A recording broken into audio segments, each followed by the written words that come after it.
After graduating from college, I took out a loan to build the village's only pumping station. For 8 years, I only charged for basic electricity, just so the folks' orchards wouldn't dry up and die during the drought season. But what did I get? My greedy uncle teamed up with some ag corp to report me, falsely accusing me of stealing power and siphoning water. They practically forced me to hand over the management rights. So, I just said screw it and signed a liability waiver.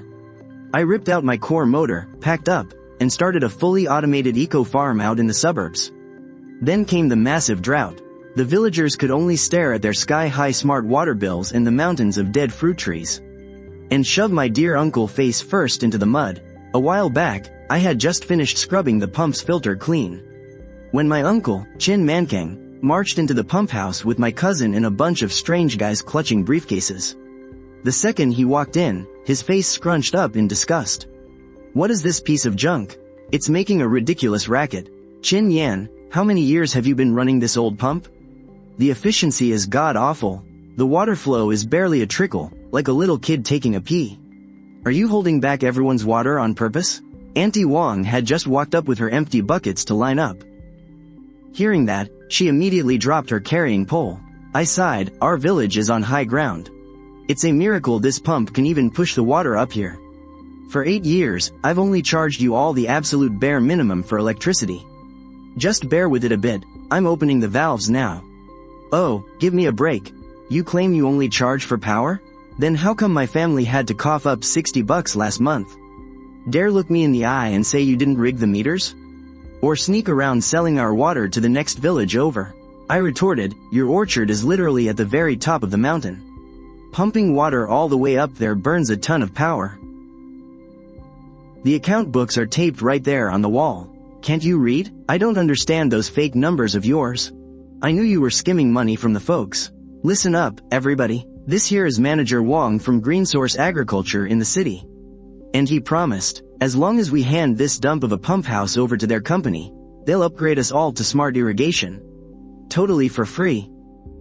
The uncles and aunties carrying water heard the commotion and crowded around us.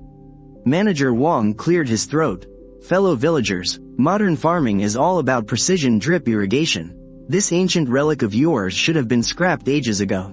Hand it over to us, and we'll replace the whole thing for free. You'll be able to water your crops right from your phones at home.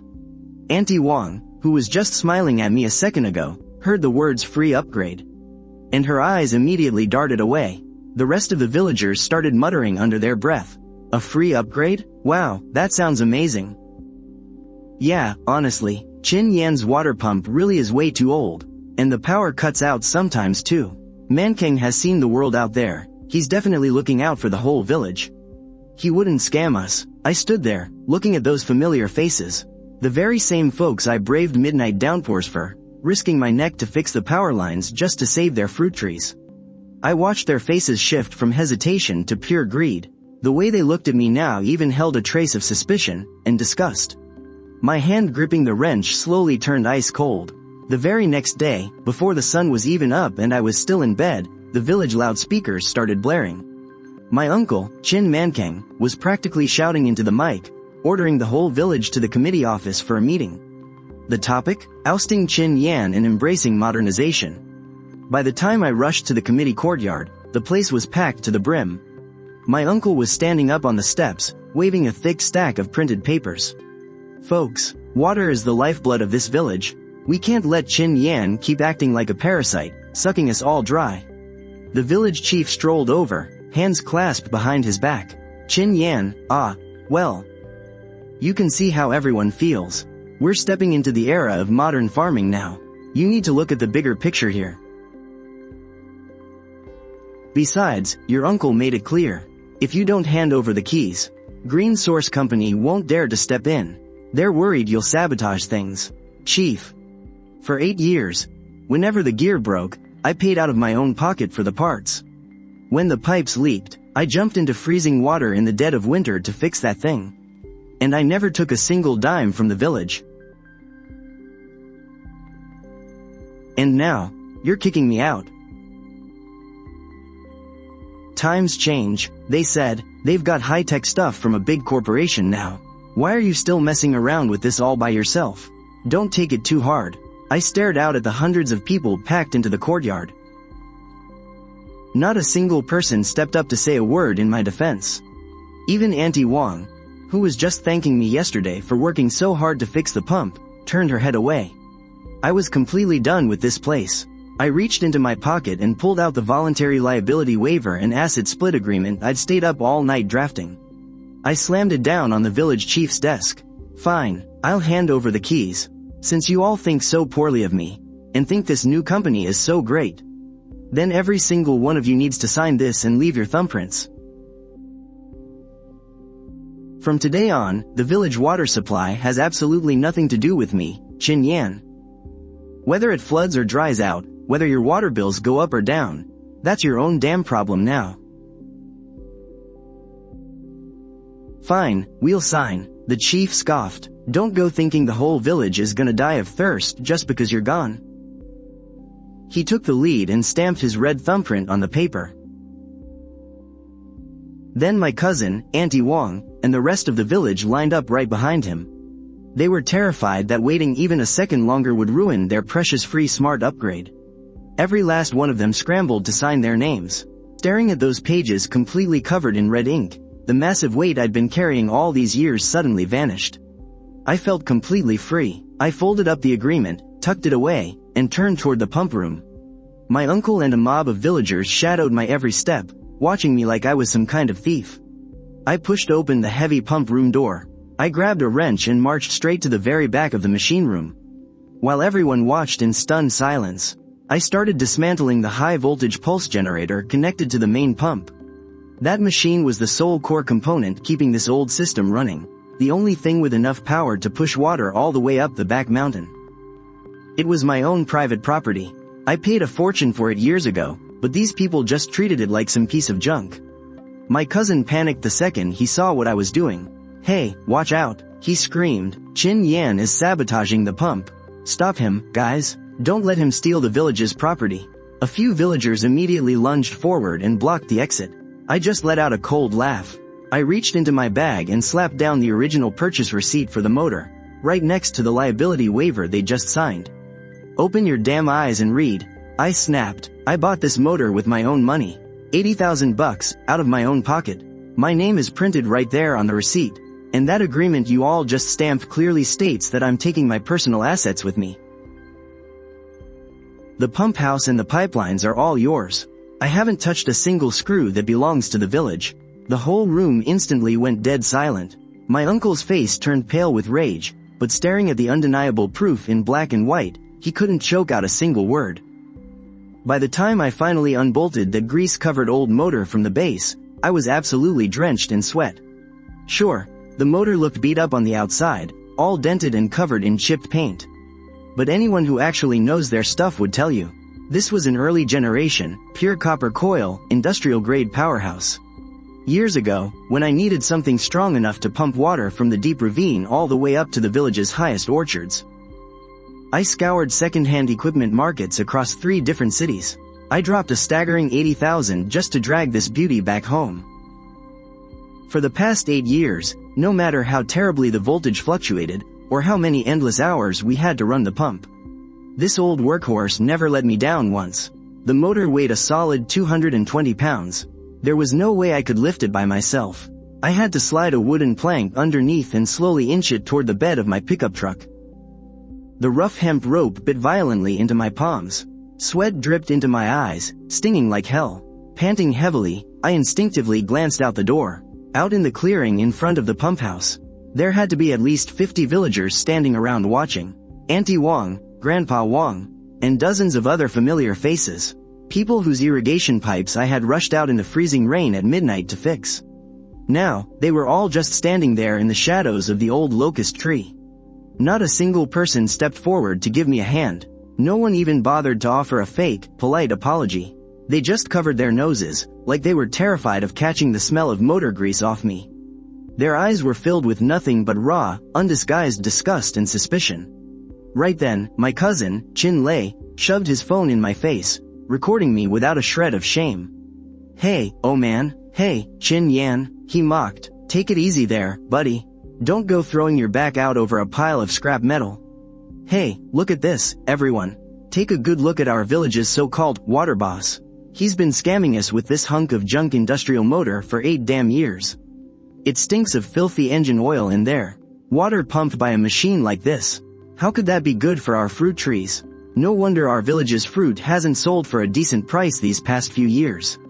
So this is the root of the problem. Yeah, exactly. Mankang is right. There's bound to be heavy metals in that water. We should have replaced it ages ago. I couldn't stand the racket from that piece of junk anyway. It's so loud you can't even take an afternoon nap.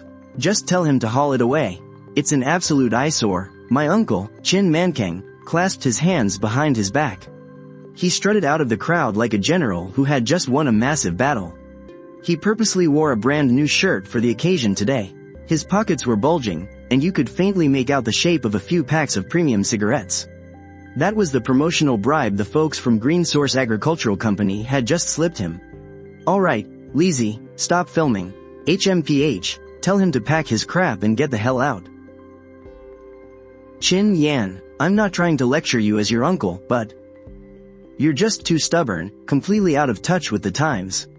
Tomorrow, Green Source Agricultural Company is bringing in advanced smart equipment from the city. It's got a fully stainless steel pump, equipped with multi-level deep filtration. The water from now on won't just be cleaner and more nutritious than whatever your hunk of junk pumps out. Plus, it's centrally managed by a major corporation. Even the water bill will be half of your so-called cost price. Folks, from now on, the water our village uses will meet the exact pure water standards of city folks. And nobody will have to stay up half the night to guard the power switch anymore. All it takes is one tap on your phone, and it automatically waters the fields. Do you know what this is called? This is the agricultural Internet of Things. Our village is going to be rich any day now. Hearing my uncle paint such a beautiful picture, the villagers grinned from ear to ear. It was as if they could already see the autumn trees weighed down with golden nuggets. One young punk impatiently spat right in front of the tire of my pickup truck. He urged me to get moving so I wouldn't block the big company's engineering trucks from rolling into the village. I dusted the rust off my hands and stared at this crowd of self-proclaimed geniuses. My heart turned completely numb. The liability waiver was sitting right there in the village committee office, in plain black and white. Whether you guys strike it rich or not in the future has absolutely nothing to do with me, Chin Yan. I coldly dropped those words, pulled open my car door, and slammed the gas pedal to the floor. I left my uncle and the mocking laughter of the villagers eating my dust. After getting the hell out of that pathetic mountain valley, I drove straight to the outskirts of the city. I knew that this old, industrial-grade motor I possessed might look like a pile of scrap metal to them, but in the hands of someone who truly understands agriculture, it was an absolute lifesaver. I scouted the outskirts for 3 solid days. I finally set my sights on a massive stretch of barren land. It was easily over 100 acres. The lease on this land was ridiculously cheap, and for one simple reason, it was bone dry. The groundwater level here was incredibly deep. Your standard commercial farming pumps couldn't pull up a single drop, and even if they managed to, the flow would be pitifully weak. Nowhere near enough to irrigate 100 acres. The folks who leased this place before all failed because they couldn't figure out the water supply. They lost absolutely everything, eventually slinking away with their tails tucked between their legs. But that didn't bother me one bit. The very first thing I did after leasing the land was pay a drilling crew to bore a massive, deep well. Then, I firmly mounted that grease-covered, pure copper old motor right onto the base. The exact second I flipped the breaker, the motor let out a low, powerful roar. It sounded like a wild beast waking from its slumber. And then, a massive jet of water, as thick as a grown man's arm, blasted up from dozens of meters underground. With a rock-solid water supply, the rest was a breeze.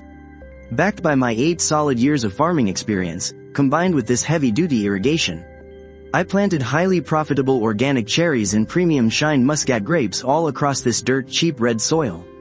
My life essentially hit the fast-forward button. Every passing day brought me closer and closer to a massive harvest.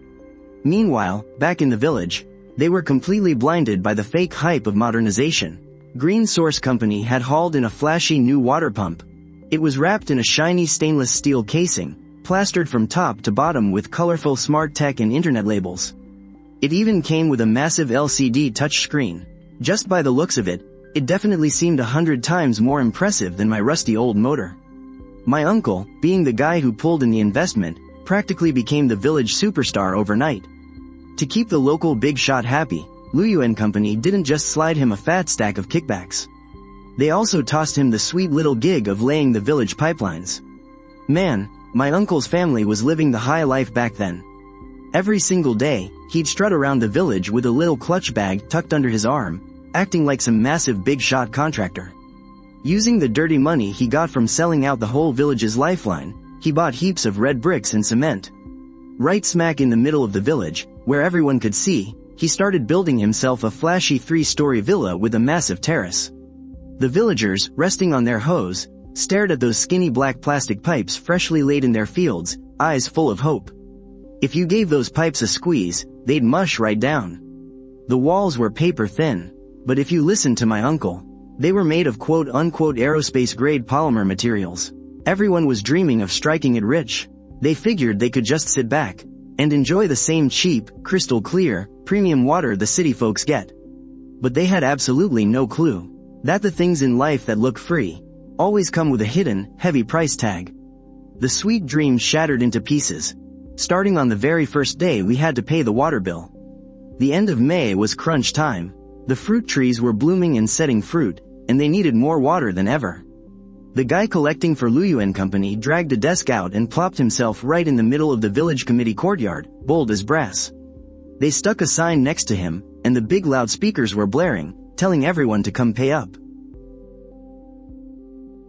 and activate their smart IC cards. Auntie Wong was one of the first in line. She was clutching a few crumpled bills in her hand, grinning from ear to ear like she just scored the deal of a lifetime. "Hey there, young man. My plot is up there on the hillside, just 2 acres total. Back when Chin Yan was running things, I'd pay 12 or 13 bucks a month for electricity at most. But your buddy Mankang promised us this fancy water would be half the price, so I'll just put down 10 bucks today. That should cover me for the whole month, right?" The guy collecting the money was some punk with bleached blonde hair. He didn't even bother looking up. Chomping on his gum, he snatched Auntie Wang's card and swiped it on the machine. Beep. He smacked the keyboard a few times, and the machine spat out a receipt that was over 3 feet long. "Wang Chunyan, right? Your bill for the month is ready. That'll be 248 bucks total. You scanning a QR code, or paying cash? That's 228 for the village fee, 139 for the base fee. If you don't pay it in full right now, your water gets cut off tomorrow." The smile completely dropped off Auntie Wang's face. The crumpled bills in her hand almost slipped to the dirt. She thought she was hearing things. Her knees buckled, and she almost fell over. How much? 240? Kid, did you misread the decimal point or something? You guys are robbing us blind. I only have 2 acres of land to my name. It costs hundreds of bucks just to water it once? Auntie Wang's shrill scream echoed out. Every single villager waiting in line froze in shock. The blonde punk just rolled his eyes hard. "Look, lady. Even if you can't read, use your brain, okay? It's printed right here in black and white. Just look at the first charge. 15 bucks, 5,000, 2.100, 37, 1.1. The base water price is way cheaper than whatever the Chin Yan guy used to charge you, right? But hey, this is a modern, smart pipeline network. You can't just count the cost of the water. Look at item number 2. Smart Platform Network Service Fee, 30 bucks a month. Item number 3. PE Pipeline Depreciation and Routine Maintenance Fee, 80 bucks a month. Item number 4. Since your village is up on a mountain, you've got a tiered pressure-boosting electricity surcharge, 60, 15. Oh, and the smart water meter rental fee, plus a bunch of little cent charges. And a trace mineral additive fee, along with a bunch of other random surcharges, number 6. Add all that junk up, and that's your total. And mind you, this is after our company applied the agricultural subsidy for you. You think it's too expensive? If it's so expensive, you shouldn't have signed the damn contract. If it's too expensive, don't swipe your card to open the valve. Now get the hell out of here. The faucet is on your own land. Nobody is forcing you to use it. Those words from the blonde kid. Those nasty words felt like a vicious, stinging slap to the face, smacking the entire village right across the jaw. And just like that, the news grew wings and spread like wildfire through the whole town. Everyone finally gets it. Back when I was managing things, I bought the motor myself. I fixed the pipes. I only charged them the exact electricity rate set by the national grid for pumping water. I never asked for a single cent in extra fees. But now that Green Source Company is here, they're playing the classic corporate game of split billing and hidden surcharges, slapping on all sorts of bogus service fees. When you do the math, the cost of watering the exact same acre of land has skyrocketed by dozens of times. The whole village completely exploded. The villagers were absolutely furious. Those rural women who would normally argue for half a day at the market over a few cents for vegetables were now feeling a pain so deep it was like their hearts were bleeding. Hundreds of people swarmed noisily into the center of the village, surrounding Uncle Chin Mankang's half-built, Western-style house, 3 layers deep. Chin Mankang, you bastard. Get out here and explain yourself. Didn't you say it would be half the price? Now the cost to water our fields is more expensive than buying rice. Are you working with that company to scam us out of our money? Uncle Chin Mankang was up on the second floor admiring his large balcony at the time. Seeing the furious crowd below, he quickly straightened his clothes and walked out putting on airs. He was actually panicking inside, because he had only just found out about the company's shady billing tactics himself. But he'd already pocketed 50,000 yuan in kickbacks from them, so he had no choice but to bite the bullet and keep lying. What are you all yelling about? Why are all of you so short-sighted? This is a massive company sent straight down from the province. Those stainless steel water pumps, the pipes in the ground. Do you have any idea how much money they invested up front? Don't they need to recover their costs? Why are you only staring at this tiny bit of water fee right in front of you, huh? You need to look at the big picture. They've added nutrient solutions to that water. It's been filtered with high technology. That is called an investment. If you spend a few hundred extra yuan on water now, when autumn comes, your fruits will grow huge and shiny. When you sell them to the big supermarkets in the city, you can sell them for an extra 3 to 5 yuan per pound. What does that little water fee even matter? You'll earn it back several times, even a dozen times over. If you stop watering just because you're stingy about this little bit of money, and your fruits end up as small as walnuts, then that's your own short-sightedness to blame. The villagers were completely bluffed by Uncle's half-true, half-false speech. Although their hearts still ached terribly for the money, looking at the pipes already laid in the fields, and thinking about the contracts they'd already signed, they realized they had no way out. After all, I had already hauled the old water pump away, and the well had been sealed off by Green Source Company. With no other choice, everyone had to just grit their teeth and swallow the bitter pill. To save money, the villagers started pinching pennies. The crops that originally needed to be soaked thoroughly were now only watered for a mere 10 minutes. They just let the topsoil get slightly wet and then immediately pull the meter card. Fields that used to be watered once every 10 days were now dragged out to half a month, or even 20 days. But fruit trees don't lie. When they don't get enough water, those leaves that should have been lush and vibrant started turning yellow and withering at the edges. The little fruits on the branches stopped growing once they reached the size of a coin. The whole village was shrouded in a suffocating, anxious atmosphere. They could only pray silently in their hearts for a few heavy rainstorms this year to save them from those deadly, sky-high water bills. But they had absolutely no idea that Mother Nature shows no mercy. A once-in-a-century drought, severe enough to bankrupt the entire village, along with those skyrocketing fees, was quietly approaching. In mid-July, the unprecedented summer drought hit. For 45 whole days, not a single drop of rain fell from the sky. The small creek in the village where people used to wash their clothes had dried up into a cracked riverbed half a month ago. Even the loaches had turned to jerky. Normally, at this time of year, it was the absolutely critical period for fruit setting. They couldn't survive a single day without water. But this year, because of Green Source Company's vampire-like tiered pricing, none of the villagers dared to water freely. The first to suffer disaster was Auntie Wong, whose orchard was halfway up the mountain. The 2 acres of apple trees that her entire family depended on for survival already had leaves turning yellow and curling at the edges. If you pinched them gently, they would crumble right into dust. Those green fruits on the branches that should have been the size of walnuts were now so shriveled they looked like an old layer of bark wrapped around a pit. With just a light touch, they'd plop right onto the ground. Auntie Wong collapsed onto the scorching hot dirt, slapping her thighs and wailing at the top of her lungs. "It's over. It's all over. Oh God, you're trying to kill us. This was supposed to be the money for my husband's dialysis for the rest of the year. That was my grandson's tuition for middle school in town this fall. I had to buy fertilizer. I still owe the credit union $20,000. If we don't water them now, if these trees die from the drought, our whole family will be out on the streets." Auntie Wang's wailing acted like a signal, completely shattering the psychological defenses of the entire village. Suddenly, someone at the edge of the village screamed, "To hell with it, even if we go bankrupt paying these water fees, we have to save our trees first." Hundreds of families went absolutely crazy, sprinting desperately toward their own orchards. With bloodshot eyes, they recklessly pulled out those smart C cards they once treated as symbols of high-tech, pressing them against the card readers with trembling hands.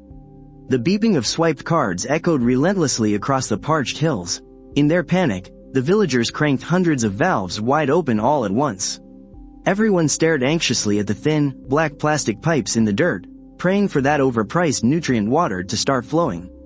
But the pipes only let out a few hollow, sputtering gasps of air.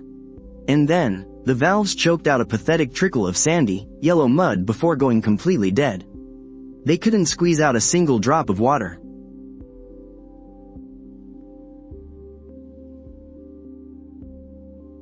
What the hell is going on? Where is the water? I just loaded $800 onto my card. Why is there zero pressure in my pipes? There's not even a hiss of air. Panicking like ants on a hot skillet, the villagers threw down their hose and charged down the hill toward the main pump house. Before they even reached the door, a sickening, pungent smell of burning plastic hit everyone. It was the toxic stench of electrical wire insulation melting completely away. Inside the fancy new pump house, Green Source Company's shiny, aluminum-cased water pump was now letting out a violently deep, groaning hum. The entire machine was running so hot that you could feel the heat wave just standing near it. Back when I was in charge, that old, industrial-grade motor with pure copper coils had massive horsepower and insane torque. Even if all hundreds of acres in the village opened their valves at once, it could easily blast deep groundwater straight up to the peak. But to cut costs and squeeze out maximum profit, Green Source brought in this so-called high-tech pump. A piece of trash made of cheap parts with completely faked power ratings. When a dozen families took turns using the drip lines, it could barely handle the load. Now, with hundreds of valves blown wide open across the village at the same time, the pressure in the network instantly tanked. This garbage motor was suddenly thrown into a brutally overloaded pumping state. Hit the main switch, cut the power. It's gonna blow, but it was too late. A deafening, violent explosion blasted out from inside the pump house, followed by a blinding chain of blue electrical sparks erupting through thick black smoke. That premium pump my Uncle Chin Mankang had hyped to the heavens had completely blown out. And with it, the hopes of hundreds of families were blasted to dust. Early the next morning, Manager Wong, the regional boss from Green Source, rolled into the village in a brand new black sedan. He casually poked at the scorched, ruined pump with the tip of his polished leather shoe. Uncle Chin Mankang rushed up to him like he was greeting his own father. "Manager Wong, thank God you're here. The machine suddenly blew up yesterday. It can't pump a single drop of water. Look at this awful drought, the orchards just can't wait any longer. Please, get the company to send a crew down with a new machine to replace it for us." "Replace the machine? Chin Mankang, is your brain full of water? Read the damn manual yourselves. When the company issued you those cards, we warned you 1,000 times. You absolutely cannot overload this kind of precision equipment by turning everything on at once. This is a severe operational violation. It counts as intentional sabotage. Over $100,000 worth of smart equipment, totally trashed by you ignorant hicks. And now you want the company to replace it for free? What do you think this is, a charity?" The villagers absolutely lost it when they heard that. "What do you mean we ruined it? It's a severe drought, everyone needs water. Back when Chin Yan ran that old beater machine, hundreds of families pumped at the same time and it never broke down once. It's obvious this machine of yours is just cheap, knockoff garbage. Exactly, we paid so much in maintenance fees. Why the hell won't you fix the irrigation system now that it's broken? Shut your mouths, you want to talk legal with me? Fine, let's go strictly by the contract. You people wrecked the equipment yourselves with your improper operations. You want the water back on? Fine. The whole village needs to pull together, household by household, to cover the damages for the ruined pump, plus the cost of buying and installing a new one. That'll be 300,000 in total.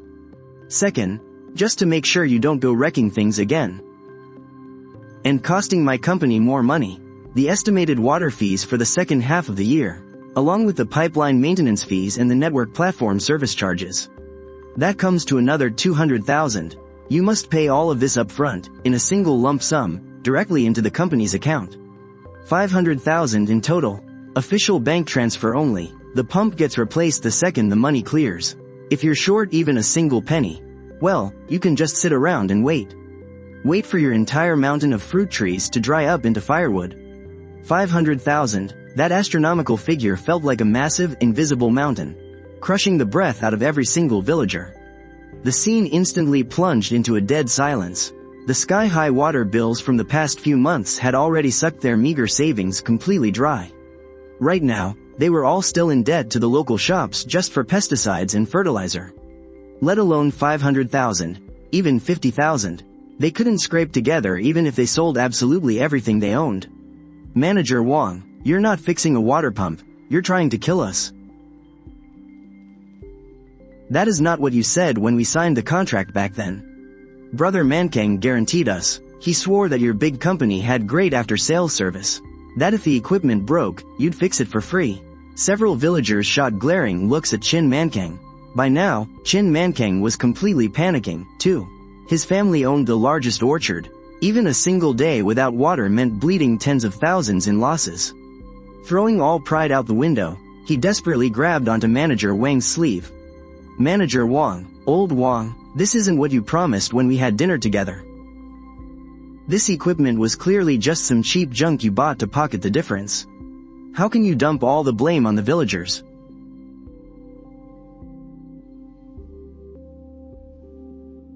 You're setting me up. Setting you up? Manager Wang violently yanked his arm out of Chin Mankang's grip.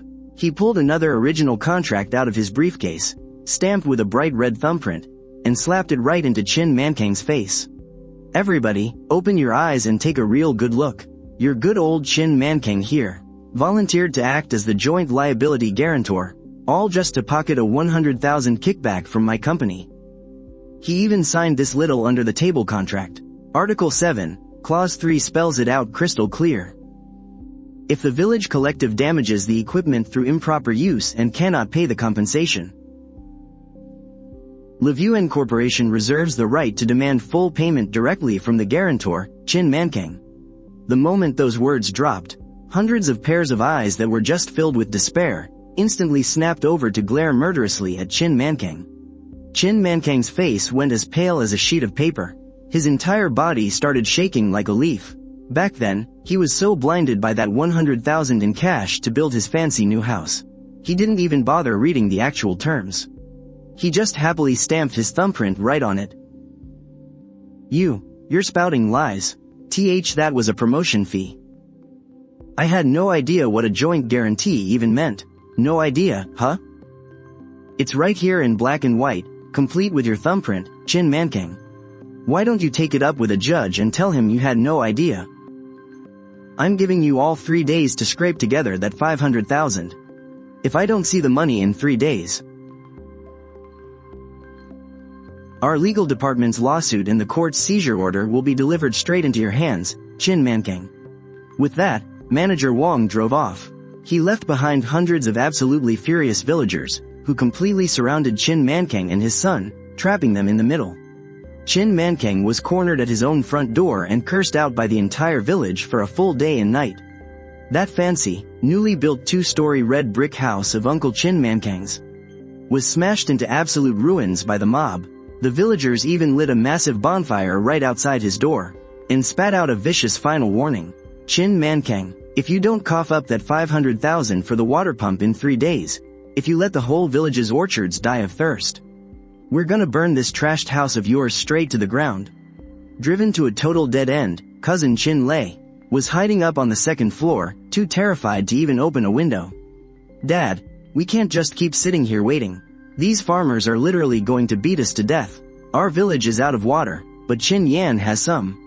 I heard from the guys delivering veggies to the city. That wasteland Chin Yan leased in the suburbs has been turned into some kind of eco-farm now. If we just give him a call and get him to come back and save our skins, we won't have to pay back that 500,000, right? Right. Call little Yan. I'm his flesh and blood uncle. Blood is thicker than water. He can't just watch his own uncle get beaten to death. Meanwhile, right at this moment, far away in the penthouse banquet hall of the city center's most exclusive hotel, I was wearing a perfectly tailored bespoke suit, standing under the brilliant glow of crystal chandeliers. The Provincial Summit for Modern Agriculture and Supply Chain Integration was being held here. As the city's flagship supported enterprise, I had just signed an annual exclusive supply agreement worth 30 million with the country's largest fresh food supermarket chain. Holding a glass of champagne, I was chatting with the supermarket group's CEO. Right at that moment, my private phone vibrated in my pocket. Champagne in hand, I turned and walked into the quiet VIP lounge outside the banquet hall. I hit answer. What do you want? Something terrible happened in the village. That green source company's water pump blew up. We've been out of water for 2 days now. All the fruit trees in the village are going to die. The villagers are blocking our front door right now. Chin Yan, hurry up and bring your old motor back to save us. As long as you come back and pump the water up, we'll wipe the slate clean on all that past stuff.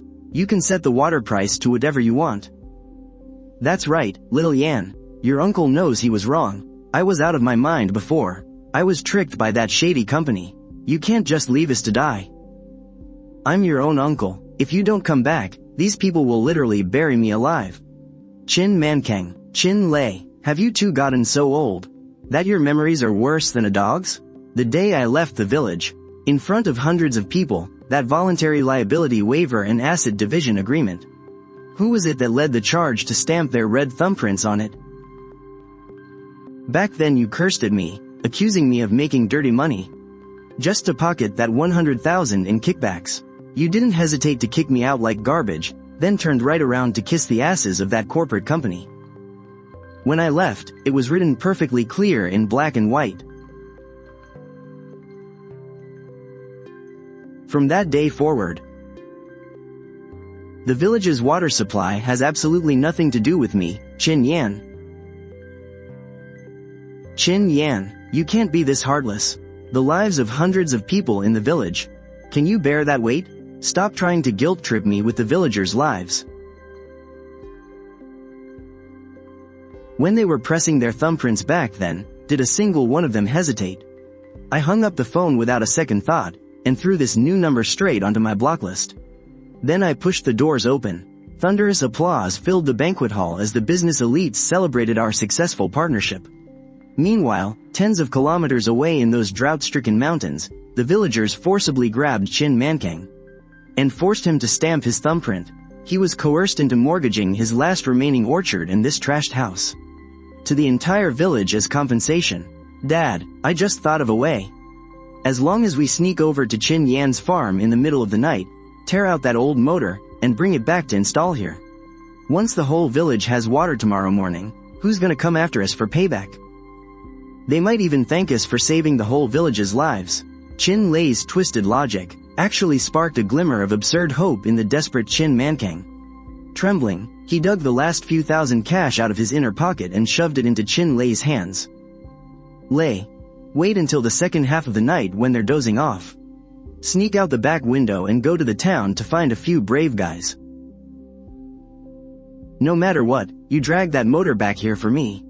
At 2 in the morning that very night, Chin Lei paid top dollar to hire 2 deadbeat thugs from the town. Driving a rundown van, they sneaked right up to the perimeter of my Tianyang eco farm out in the suburbs. In their minds, A farm was just a wire fence and a flimsy thatched shed. They figured, just snip the wire, toss the motor into the van, and they'd get away clean. But they had no freaking clue. They weren't dealing with some traditional little orchard anymore. This was a highly modernized, agricultural tech enterprise worth over 10 million. Chin Lei gripped a massive pair of hydraulic bolt cutters. Snap, snap, he sliced right through the farm's outer security fence, then led his 2 goons straight toward the standalone, climate-controlled pump house right in the center of the farm.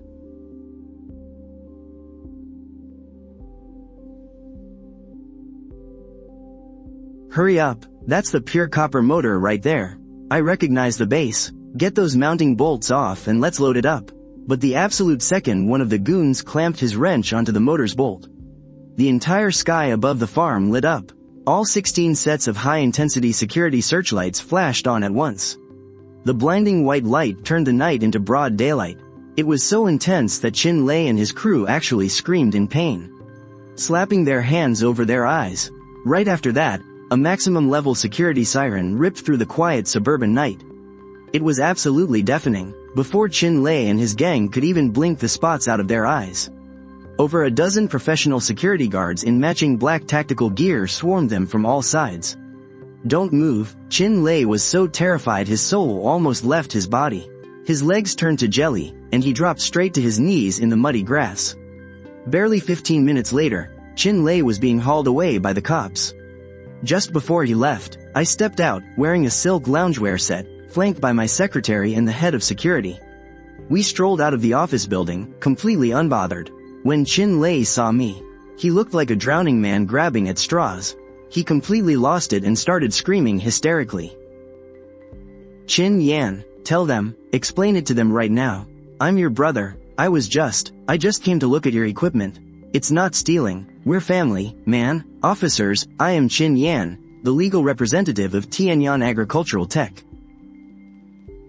This is our corporate legal counsel. He will have full authority to represent the company and cooperate with your investigation. My legal director stepped forward immediately, handing over a heavy hard drive and a stack of documents stamped with our official red seal to the police. Good evening, officers. Here's the multi-angle surveillance footage, along with the official acid appraisal report for the equipment. The high-voltage pulse motor these men attempted to dismantle by force is no ordinary piece of farm machinery. It is a patented, core power component developed entirely in-house by our company. The book value of this system is evaluated at 450,000 yuan. These individuals destroyed our security perimeter and used professional burglar tools to force a dismantling. This clearly constitutes a textbook case of organized, aggravated burglary. Furthermore, since the targeted item is a core corporate asset, the moment it is removed, it would cut off the water supply to thousands of acres of our crops, leaving them to wither and die. We are talking about potential economic damages in the millions. This is far from a simple misdemeanor. It is a major felony with highly malicious intent. The impact is massive, and it constitutes a deliberate attempt to sabotage our company's business operations. Save your excuses for the station. Get in the car.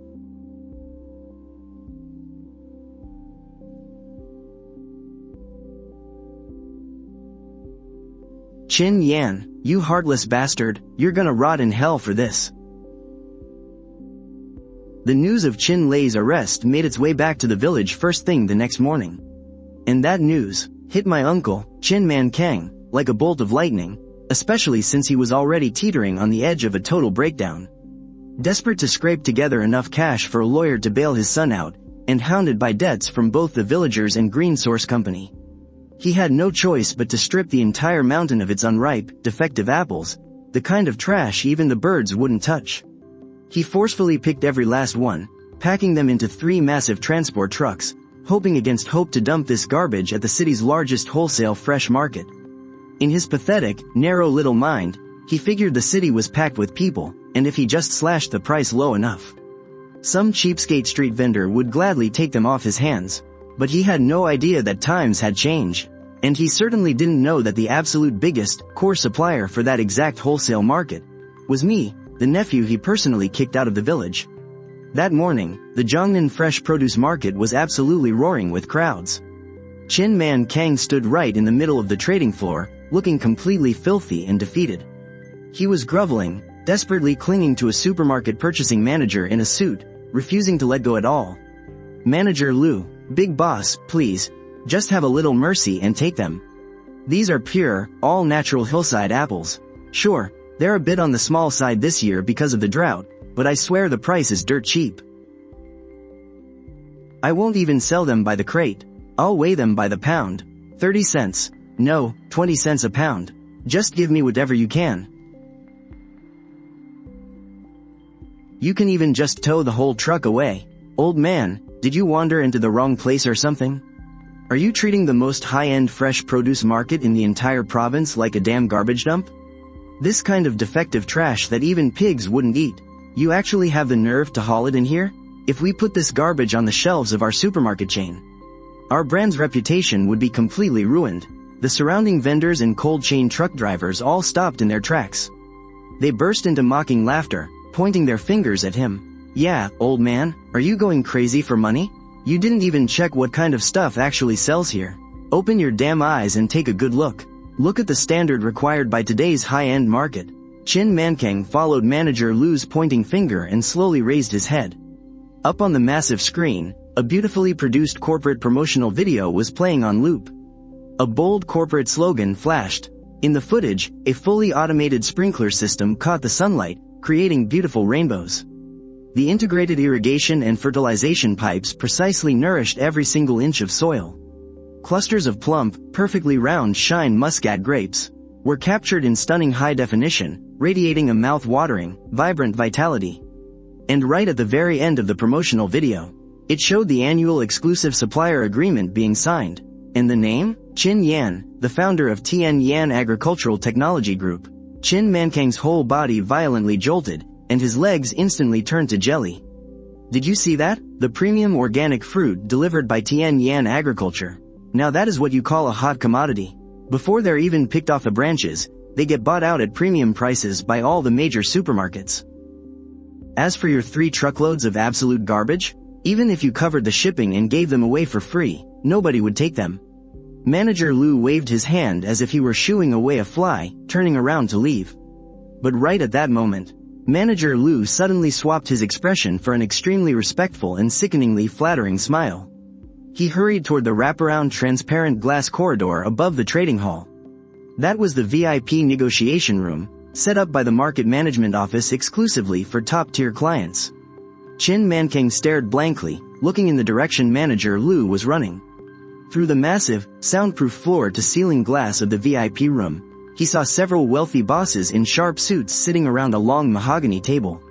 And sitting right in the seat of honor, was me. Across the noisy, bustling crowds of the trading floor, Chin Mankang's eyes met mine. I didn't give him a triumphant smile. Nor did I point at him in anger.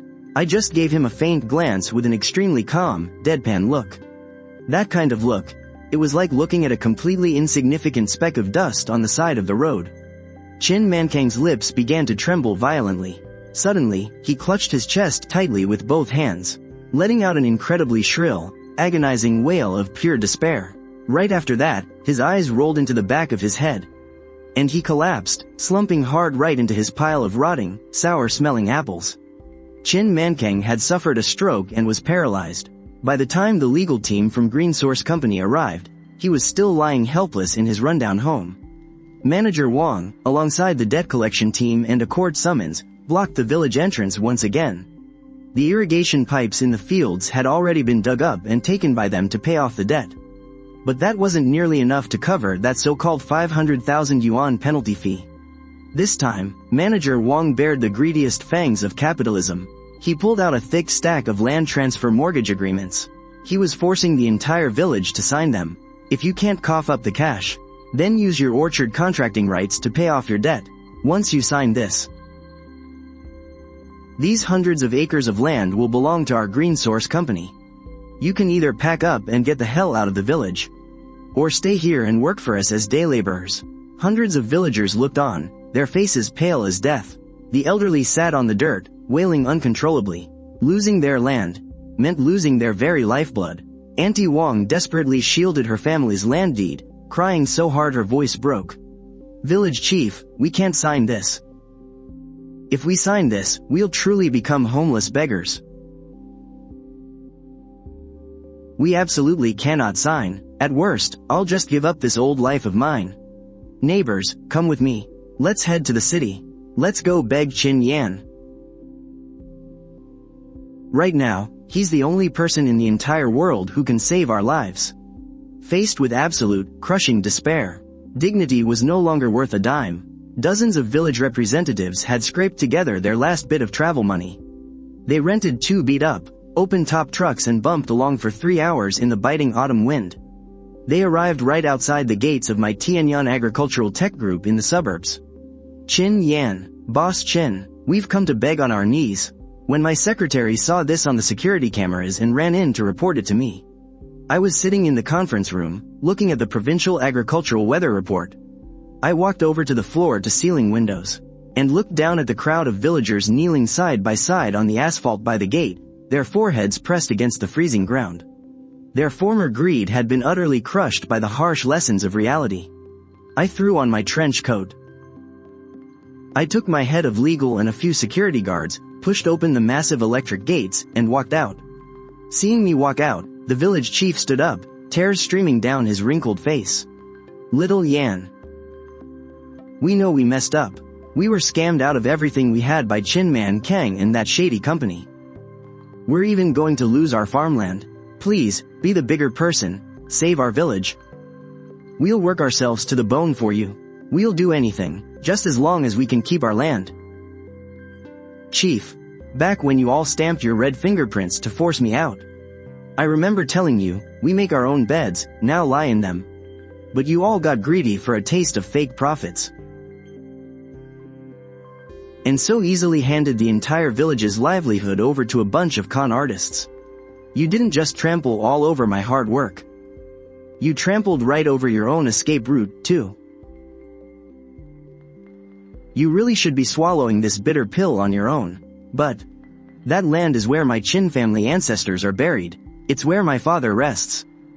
I, Chin Yan, can cut all ties with that scumbag Chin Man Kang, but I cannot just sit by and watch the village that raised me get bled dry by a bunch of corporate grifters hiding behind high-tech buzzwords. Little Yan.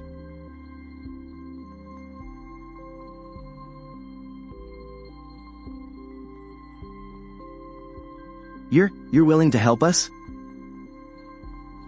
I'm not running a charity. I am a businessman. If you want me to step in. From now on, whatever I say goes in that village. Director Zhang. Get the convoy ready, grab all the evidence and case files, and follow me back to the village. Today, I want to see exactly who has the guts to steal the land from my hometown. 1 hour later, 5 black SUVs rolled in with an overwhelming aura of pure intimidation. Storming straight into the village committee courtyard and completely blocking in Manager Wang's debt collection crew. The doors flew open, and I stepped out in a crisp, tailored suit, followed closely by 2 elite, sharply dressed lawyers. Manager Wang froze for a second when he saw me, then quickly recognized me as the rising star in the province's agricultural scene. His face paled slightly, but he forced a confident smirk and walked over. Well, if it isn't Boss Chin from Tianyan Group, coming back to your hometown in all your glory, huh? But today is our Green Source Company's scheduled, completely legal debt collection day. Are you trying to interfere with a lawful judicial process? Debt collection? Director Zhang, read it to him. According to the official appraisal from the Provincial Quality and Tech Supervision Bureau, the so-called smart IoT water pump your company sold to this village contains an internal motor that is, in fact, refurbished industrial scrap. It lacks any proper certification. The power rating on the nameplate is exaggerated by 300%, and it completely failed to obtain the 3C mandatory safety certification. It is an absolute, bottom-of-the-barrel counterfeit product. You're talking out of your ass. We have a signed contract. A contract? I let out a cold laugh. Given that your company used counterfeit goods for fraudulent marketing, tricked them into signing double-faced shadow contracts, and illegally tacked on hidden fees, you are now suspected of major fraud. We at Tianyan Group have officially stepped in to represent the entire village and file charges. My head of legal chimed in from behind me. And let me add one more thing, I said. My legal team is going to drag this lawsuit out to the bitter end. We will bleed your company dry and make damn sure your CEO ends up making license plates in prison. Now, take your thugs and get the hell out of my village. Manager Wang stared at the fierce, battle-ready legal team standing behind me. He took another look at the villagers, their fists clenched tight now that they had a real leader, and realized he had messed with the wrong guy. He didn't dare say another word. He grabbed his gang of debt collectors and ran out of the village with his tail between his legs. The whole village courtyard erupted in thunderous cheers and tears. Countless villagers bowed deeply toward me, and this time, the gratitude in their eyes was absolutely pure. Kicking out the Green Source Company only solved the village's immediate crisis. To truly bring this land back to life, we had to tear everything down and start from scratch. The very next day, the engineering convoy from the Tianyan Group rolled into the village. They didn't just bring in a brand new, top-tier, large-capacity irrigation network from Tianxing Agriculture. They also brought back that old solid copper motor I took away years ago. Only this time, it had been fully upgraded by my farm's tech team.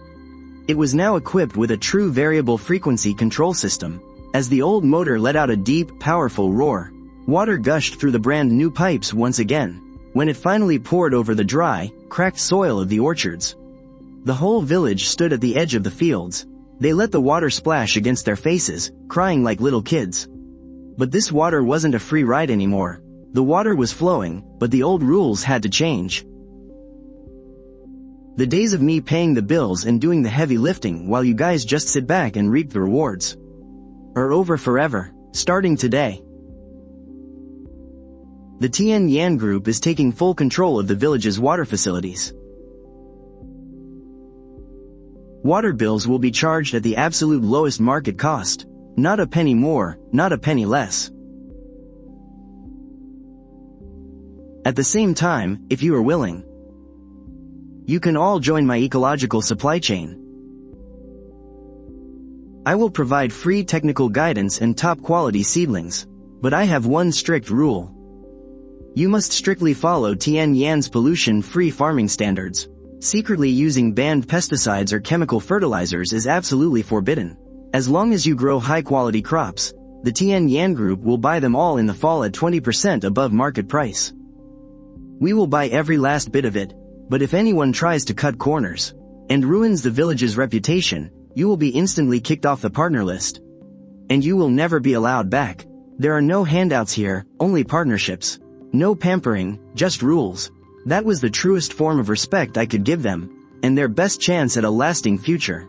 The village chief, his hands trembling, was the first to step up. He solemnly signed his name on the partnership agreement and pressed his red thumbprint onto the paper. Xiao Yan, you gave this entire village a second chance at life. From now on, whatever you say goes for the whole village. We'll follow your lead, and if anyone dares to betray you again, I'll break their legs myself. Hundreds of villagers formed a long line. There was no pushing, no complaining. Every single face was filled with awe, deep gratitude, and hope for a brand new life. That day, red thumbprints covered the agreements, sealing the contract for a village's rebirth. 3 years later, that once-in-a-century drought was a thing of the past. The once lifeless, impoverished mountain village that was nearly bled dry by corporate greed had completely transformed. The barren wastelands and dead trees covering the mountains were all cleared out. In their place were beautiful, standardized terraced orchards, planned entirely by the Tianyan Group. Whenever spring rolled around, the peach and pear blossoms painted the mountainsides as bright and colorful as the sunset. Come fall, the premium fruits hung heavy on the branches, filling the air with an intoxicatingly sweet scent. By plugging into the Tianyan Group's high-end cold chain logistics, the village's harvests were shipped straight to luxury supermarkets in major cities all across the country. The villagers' incomes grew to 5 times what they used to be. The young people who had left to find work in the city started moving back home. Every single family built a brand new house and bought a car. The village was filled with laughter and joy every single day. And right at the entrance of the village, in front of the newly expanded, magnificently modern water pump station, the villagers pooled their money together and raised a towering stone monument. There was no empty flattery carved into it. Just a simple, powerful message. When you drink the water, never forget the source. Building trust, building character. This is a repentance carved right into the very bones of this village. And also the greatest respect they could pay me.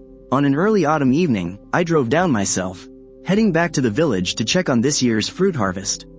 The moment my car pulled up to the village entrance, I was absolutely swarmed by the warm and eager villagers.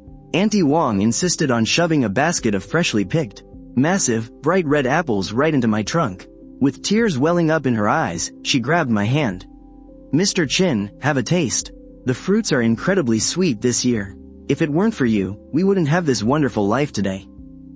I smiled, accepted the apples, and happily caught up with everyone, soaking in that long-lost warmth of my hometown. But, as I passed by a crumbling, ruined red brick house at the edge of the village, I spotted a very familiar silhouette. It was my uncle, Chin Man Kang. He was slumped in a rusty, broken-down wheelchair, covered in absolute filth. Clutching a chipped, battered bowl in his shaking hands. My aunt had run off, and Chin Lei was still serving time in prison. After his stroke left him paralyzed, he relied entirely on the meager monthly welfare the village tossed his way, just barely keeping himself from starving. With a crooked mouth, his cloudy eyes stared dead on at the joyous, bustling celebration around us. He was the man who, for just 100,000 yuan, tried to push this entire village straight into the abyss. Now, under my guidance, everyone here is stepping into shared wealth and prosperity. All except for him. He is forever shut out from all this joy and success. And that is the cruelest, yet most poetic justice he could ever receive. I didn't stop. I stepped on the gas, and the car glided smoothly past those ruins. Outside my window, the sweet scent of mountain fruits washed over my face with the evening breeze. Looking out at this vibrant, thriving land, I felt a sense of peace and fulfillment like never before. You see, a truly strong man doesn't waste time trampling the wicked down in the mud. He pulls himself out, writes brand new rules, and uses absolute power to crush their lies. He uses a grand vision to completely reshape the soul of a place. This land, now bearing such beautiful fruit, has finally found its bright and open road, and as for me, carrying the heavy weight of this social duty, I am stepping forward into a much, much brighter future.